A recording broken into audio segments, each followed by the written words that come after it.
भगवान फिर से कोशिश कर रहे हैं माखन चोरी की।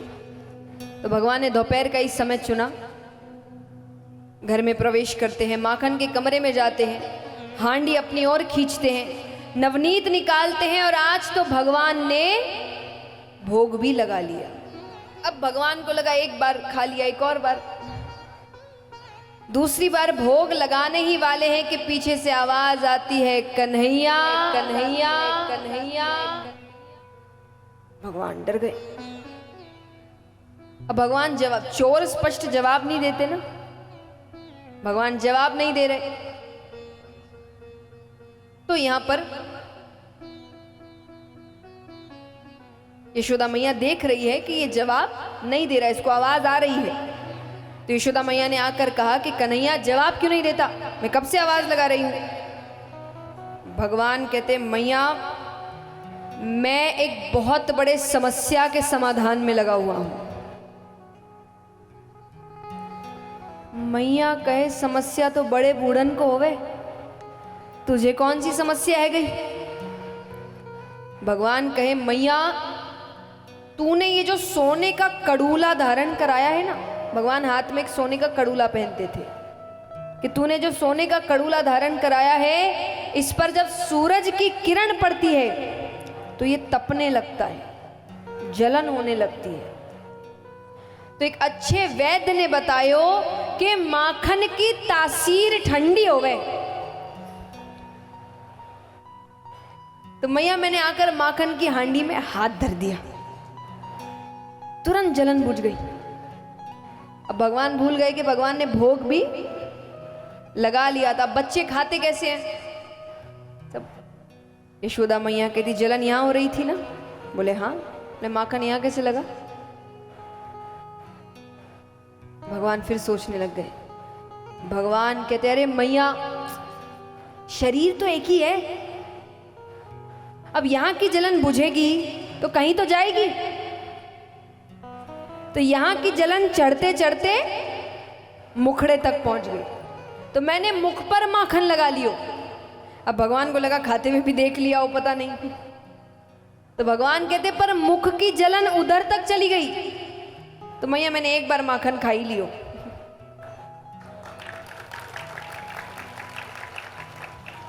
यशोदा मैया को सब पता है, और उनको लग रहा है ये कितनी कहानी बना रहा है, और उनको बस हरकत प्यारी लगती ही वो तो उठाए गोद में और चले ब्रज में, हर घर जाकर, अरे आज कन्हैया ने इतनी प्यारी हरकत की है। पर आज भगवान ने माखन का भोग लगा लिया। अब यहां पर भगवान एक दिन यशोदा मैया से कहते कि मैया अब मैं बड़ा हो गया हूं, अब मैं गैया चराने जाऊंगा। पहले गैया चराना मतलब ऑफिस जाना होता था, सुबह जाते थे शाम को आते थे, यही काम था पहले, तो यही ऑफिस जाना होता था। अब बच्चे जो घर के छोटे बच्चे होते हैं ना, उनको बड़ा होना बहुत अच्छा लगता है। हर बच्चा आप किसी पूछे उनको बड़ा होना, या वो खुद बोलेंगे कि अब हम बड़े हो गए हैं, है ना। बड़े होने के बाद पता चलता है कि गलत ही चीज मांग रहे थे, बच्चे ही अच्छे थे। और या फिर इसको इस तरीके से दर्शाया जाए कि मनुष्य कभी भी उसके पास जो होता है उससे खुश नहीं होता। बच्चा है तो उसको बड़ा होना है, बड़ा है तो उसको फिर बच्चा बनना है। जिसके पास काम है उसको काम से छुट्टी चाहिए, जिसके पास काम नहीं है वो ऐसे रो रहा है। यानी मनुष्य के पास जो होगा वो फिर भी रोता ही रहेगा, क्योंकि उसका ध्यान हमेशा कहाँ है, मेरे पास क्या नहीं है। मैं हमेशा एक बात कहती हूं कि मनुष्य कैसा है कि अगर मनुष्य के पास लाखों की चीज है, वो उसको 2 कौड़ी की लगती है, क्योंकि है ना, मिलने के बाद उसका महत्व खत्म हो जाता है। कि अगर मनुष्य के पास लाखों की चीज है, वो उसको 2 कौड़ी की लगती है, और अगर उसके पास 2 कौड़ी की चीज भी नहीं होगी ना, वो उसको लाखों की लगेगी।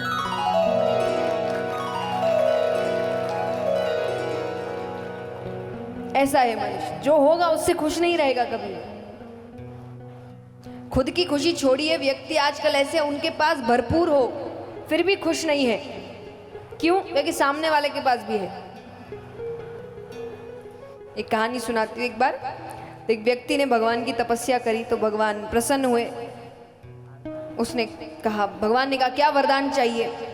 तो बोले मैं जो मांगू मुझे वो मिल जाए, जब भी मांगू। भगवान कहते जब भी? बोले हाँ, मुझे एक बार का नहीं चाहिए कि एक बार ही, मुझे मैं जब भी जो मांगू मुझे मिल जाए। भगवान कहते देखो ये थोड़ा कठिन वरदान है तो इसका साइड इफेक्ट भी साथ में आएगा। तो बोले कैसा साइड इफेक्ट? बोले तुम तो जो मांगोगे तुम्हें मिल जाएगा, पर उसका डबल तुम्हारे पड़ोसी को मिलेगा। उसने कहा मुझे क्या फर्क पड़ता है, मुझे तो जो चाहिए वो मिलना चाहिए ना बस। भगवान कहते वो तुम सोचो, फर्क तुम्हें नहीं पड़ना चाहिए। बोले हाँ मुझे नहीं पड़ेगा, मुझे मेरे मन का मिल जाना चाहिए बस। बोले वो मिल जाएगा। ठीक है, वरदान देकर भगवान चले गए। अब उसको पहली बार चाहिए था कि मुझे गाड़ी चाहिए, तो उसने कहा मुझे ऐसी ऐसी गाड़ी चाहिए, मिल गई। पर पड़ोस वाले को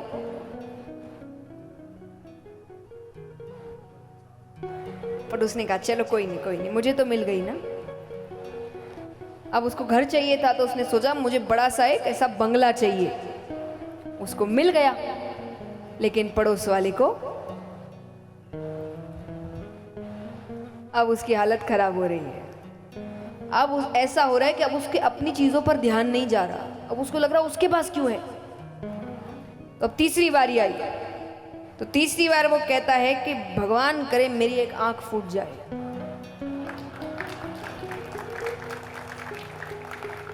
पड़ोस वाले की अब उसको खुशी हो रही है। अब वो कहे मेरा एक हाथ टूट जाए, पड़ोस वाले का उसको और खुशी हो रही है। अब देखिए यहां पर हंसी आ रही है, लेकिन अब अगर संदेश को समझने की कोशिश करें तो दूसरे के नुकसान में उसको सुकून मिल रहा है। अपनी चीजें उसको मिल रही थी, उससे उसको खुशी नहीं हो रही है, उसको दुख हो रहा था कि उसको क्यों मिल रहा है। पर जब किसी और के साथ बुरा हो रहा है तो उसको खुशी मिल रही है। यानी हम इस रास्ते जा रहे हैं।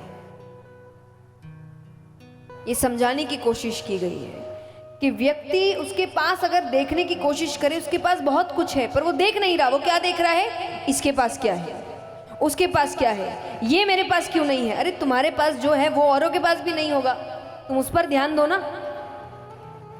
और हमारा ध्यान क्या है? उसके पास क्या है।